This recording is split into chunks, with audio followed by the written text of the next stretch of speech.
الفاظ چابیوں کی مانند ہیں، ان کا صحیح استعمال کر کے لوگوں کے منہ بند یا دل کھولے جا سکتے ہیں۔ محبت کو انا اور بے رخی کے سرد خانے میں مت ڈالیں، کیونکہ ایک دفعہ اگر یہ منجمد ہو جائے تو تلافی کی دھوپ اسے پگھلا نہیں سکتی۔ بات کرنے سے رشتے نہیں ٹوٹتے، رشتے تو تب ٹوٹ جاتے ہیں جب دل کو ایک دوسرے کے بنا صبر آ جائے۔ خاک کو کھا گئی خاک اور تکبر وہیں کا وہیں رہ گیا۔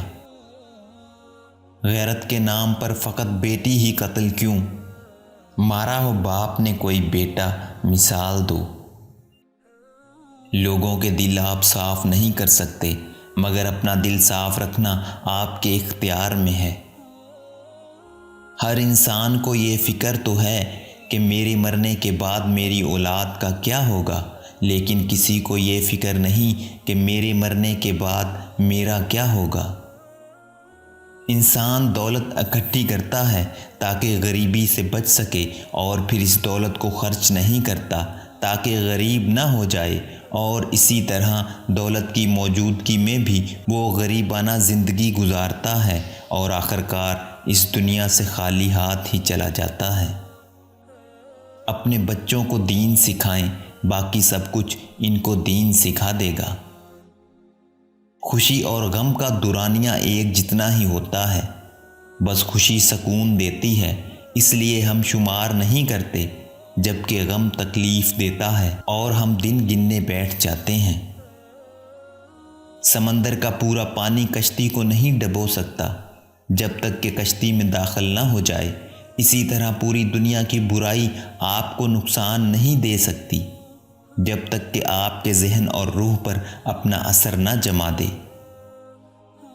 زندگی میں یہ ہنر بھی آزمانا چاہیے، جنگ کسی اپنے سے ہو تو ہار جانا چاہیے۔